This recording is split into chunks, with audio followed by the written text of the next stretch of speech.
ജിമോൻ ആന്റണി, ഇവിടെ അല്പം മുമ്പ് ട്രംപിന്റെ ഒരു പ്രതികരണവുമായി ബന്ധപ്പെട്ട് കാര്യങ്ങൾ പുറത്തു വന്നു. അമേരിക്കൻ പ്രസിഡന്റ് തെരഞ്ഞെടുപ്പിനെ പോലും ബാധിക്കത്തക്ക വിധമുള്ള ഒരു ചേരിതിരിയൽ ഇവിടെ സംഭവിച്ചിട്ടുണ്ട് എന്നുള്ളത് നമുക്കറിയാം. നമ്മൾ നേരത്തെ വിഷയം ചർച്ച ചെയ്തതാണ്. ഇവിടെ ബൈഡൻ പറഞ്ഞത് ഇറാന്റെ ആണവ കേന്ദ്രങ്ങളെ ആക്രമിക്കുന്നത് ശരിയല്ല എന്ന് പറയുമ്പോൾ ട്രംപ് പറയുന്നത് ഇറാന്റെ ആണവ കേന്ദ്രങ്ങൾ ആദ്യം ബോംബിട്ട് തകർക്കുകയാണ് ഇസ്രായേൽ ചെയ്യേണ്ടത് എന്നാണ്. ഈ ആണവ കേന്ദ്രങ്ങൾ തകർക്കൂ എന്നും അത് കൊണ്ടുവരുന്ന പ്രശ്നങ്ങൾ പിന്നീട് നോക്കാം എന്നും അദ്ദേഹം പറയുകയാണ്. നമുക്ക് ട്രംപിൻ്റെയൊക്കെ ആ ഒരു നിലപാടും രീതികളുമൊക്കെ നമുക്കറിയാം, പലപ്പോഴും ആ കാര്യങ്ങൾ വ്യക്തമായിട്ടുള്ളതാണ്. അങ്ങനെ ആ തലത്തിലും ചില ചർച്ചകൾ നടക്കുന്നുണ്ട്. അമേരിക്ക ഇങ്ങനെയൊരു ആക്രമണം നടന്നാൽ ഇറാനെ ആക്രമിക്കാൻ ലോകരാജ്യങ്ങളുടെ എല്ലാ മുന്നറിയിപ്പ് അവഗണിച്ചും ഇസ്രായേൽ ശക്തമായ രീതിയിൽ തയ്യാറായി കഴിഞ്ഞാൽ ഏത് നിലപാടിൽ നിൽക്കും എന്നതും പ്രധാനമാണ്. നേരത്തെ പറഞ്ഞതുപോലെ ആക്രമിച്ചാൽ പിന്തുണയ്ക്കാതെ വേറെ മാർഗമില്ല. ഇറാനുമായി ബന്ധപ്പെട്ട് എന്തൊക്കെയാണ് സംഭവിക്കുന്നത് നമുക്കറിയാം, അമേരിക്കയുമായി എന്ത് ബന്ധത്തിലാണ് നമുക്കറിയാം. അങ്ങനെ വരുമ്പോൾ അമേരിക്കയുടെ പിന്തുണ കൂടി ഇസ്രായേൽ പ്രതീക്ഷിക്കുന്നുണ്ട് ഇങ്ങനൊരു സംഭവം നടന്നാൽ പിന്നീട് അങ്ങോട്ട്. തീർച്ചയായും രഞ്ജിത്ത്, അമേരിക്ക ഇസ്രായേലിന്റെ ഒരു വലിയൊരു പിന്തുണ എപ്പോഴും ഉണ്ട്. അവർ തമ്മിലുള്ള ഒരു അംബിലിക്കൽ കോഡ് ബന്ധം നമുക്ക് ആർക്കും തിരസ്കരിക്കാൻ പറ്റത്തില്ല. അത് ഏത് സിറ്റുവേഷനിലേക്ക് ഇസ്രായേൽ ഈ ഒരു ഫൈറ്റ് ഡ്രാഗ് ചെയ്താലും അമേരിക്ക ഇസ്രായേലോടൊപ്പം ഉണ്ടാവും എന്നുള്ള കാര്യത്തിൽ ഒരു സംശയമില്ല. അതിന്റെ ഒരു റിഫ്ലക്ഷൻ ആണ് ഇവിടെ നിന്ന് നമുക്ക് കാണുന്നത്. ഇവിടെയുള്ള രണ്ട് ലീഡിംഗ് പൊളിറ്റിക്കൽ പാർട്ടിയും, ഡെമോക്രാറ്റിക് പാർട്ടിയും റിപ്പബ്ലിക്കൻ പാർട്ടിയും, രണ്ടുപേരും ഇസ്രായേലിനെ അൺഇക്വക്കലി സപ്പോർട്ട് ചെയ്യുന്നുണ്ട്. എന്നാൽ ചെറിയൊരു ചേഞ്ച് ഇൻ സ്ട്രാറ്റജി അല്ലെങ്കിൽ ഒരു അഡ്വൈസർ ഉണ്ട് എന്ന് മാത്രം. അതായത് മേജർ ഡിന്നി പറഞ്ഞതിനോട് ഞാൻ ഒരു പരിധിവരെ യോജിച്ചുകൊണ്ട് തന്നെ ഞാൻ പറയുകയാണ്. ഇപ്പൊ ഇസ്രായേലിന്റെ മുന്നിലുള്ളത് 4 ഓപ്ഷൻസ് ആണ് ഇവിടെ നിന്ന് നോക്കി കാണുമ്പോൾ. 1, ഓയിൽ ഫീൽഡ് തകർക്കുക. 2, ന്യൂക്ലിയർ ഫെസിലിറ്റി അറ്റാക്ക് ചെയ്യുക. 3, കീ ഹമാസ് അല്ലെ ഹിസ്ബുള്ള ലീഡേഴ്സ് അല്ലെ ഇറാനിയൻ പ്രോക്സി ലീഡേഴ്സിനെ അവരെ അപായപ്പെടുത്തുക. 4, അതുപോലെ തന്നെ ഇൻഫ്രാസ്ട്രക്ചേഴ്സ് നശിപ്പിക്കുക. ഇതൊക്കെയാണ് ഉള്ളത്.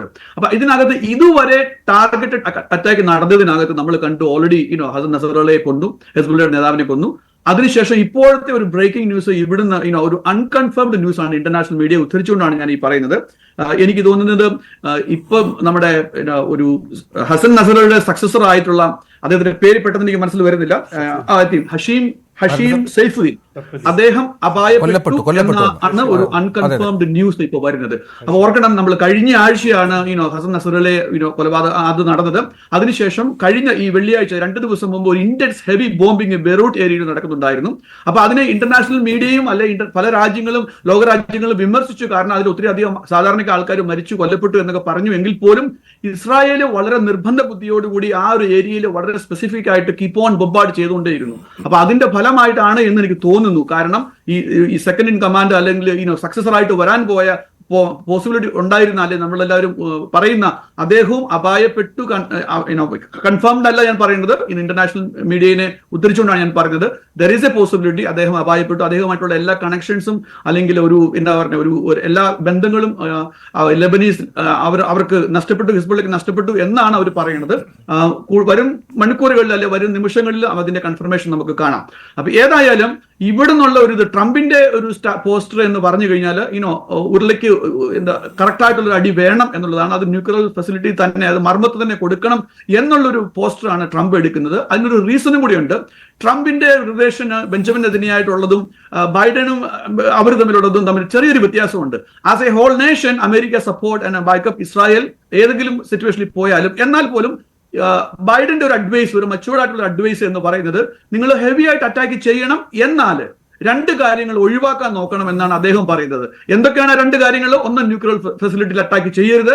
രണ്ടാമത്തേത് ഓയിൽ ഇൻഫ്രാസ്ട്രക്ചർ അറ്റാക്ക് ചെയ്യരുത്. ഇനി രണ്ടിൻ്റെതായ സ്പെസിഫിക് റീസൺസ് ഉണ്ട്. മേജർ രണ്ട് ചില കാര്യങ്ങൾ ഓൾറെഡി അഡ്രസ് ചെയ്തു. കാരണം ന്യൂക്ലിയർ എന്നുള്ളൊരു വളരെ മർമ്മപ്രധാനമായ ഒരു ഇതാണ്. അതിനെ എവിടെ തുടങ്ങിയിട്ട് അപ്പൊ ഏത് സ്ട്രാറ്റജി ആണെങ്കിലും ഒരു എൻട്രിയും ഒരു എക്സിറ്റ് പോയിന്റും ഉണ്ട്. അപ്പൊ അവിടെ കയറി പിടിച്ചു കഴിഞ്ഞിട്ടുണ്ടെങ്കിൽ എങ്ങനെയായിരിക്കും ആ എക്സിറ്റ് എന്നുള്ളത് വളരെ അൺപ്രഡിക്റ്റബിൾ ആണ്. അതുകൊണ്ട് തന്നെ അത് വേണോ വേണ്ടതോ 2 തവണ ചിന്തിച്ചിട്ട് ചെയ്യാവൂ എന്നുള്ളതാണ് ബൈഡന്റെ അഡ്വൈസ്. രണ്ടാമത്തേത് ഓയിൽ ഇൻഫ്രാസ്ട്രക്ചർ തകർക്കുക എന്നുള്ളതാണ്.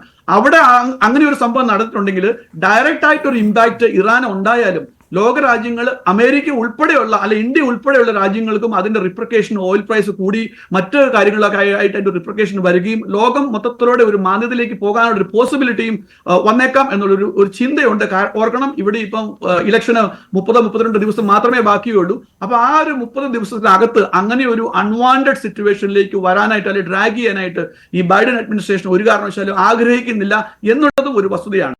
എന്നാൽ ഇതോടൊപ്പം ഇതും പറയേണ്ടിയിരിക്കുന്നു, അമേരിക്കയുടെ ഒരു പോസ്റ്റർ അല്ലെ സ്ട്രാറ്റജി എന്ന് പറഞ്ഞു കഴിഞ്ഞാൽ ലാസ്റ്റ് സെന്റൻസ് അവർ എപ്പോഴും പറഞ്ഞത് ഇങ്ങനെയാണ്: ഏതൊരു രാജ്യത്തിനും അവരെ പ്രൊട്ടക്ട് ചെയ്യാനുള്ള, അവരുടെ പൗരന്മാരെ പ്രൊട്ടക്ട് ചെയ്യാനുള്ള അല്ലെങ്കിൽ സെൽഫ് ഡിഫൻസ് ചെയ്യാനുള്ള റൈറ്റ് അവർക്കുണ്ട്. അതിനകത്ത് നോ ഓപ്ഷൻ എല്ലാ ഓപ്ഷനും ടേബിളിൽ ഉണ്ട് എന്നാണ്. ഇന്നലെ ബെഞ്ചമിൻ നെതന്യാഹുവിന്റെ ഒരു ഇന്റർവ്യൂ നമ്മൾ സ്റ്റേറ്റ്മെന്റ് കേട്ടിരുന്നു. അദ്ദേഹം വളരെ അഗ്രസീവായിട്ടാണ് ഇപ്പോഴും നിൽക്കുന്നത്. റീസണും മേ ബി ഉണ്ടായിരിക്കും. ഇപ്പൊ അവിടുത്തെ ഒരു സ്ട്രാറ്റജി എന്ന് പറയുന്നത് ഇസ്രായേലിലേക്ക് നോക്കിയാലും ഇറാനിലേക്ക് നോക്കിയാലും ഉരുളയ്ക്ക് ഉപ്പേരി, ടിറ്റ് ഫോർ ടാറ്റ് എന്നൊരു സ്ട്രാറ്റജിയാണ്.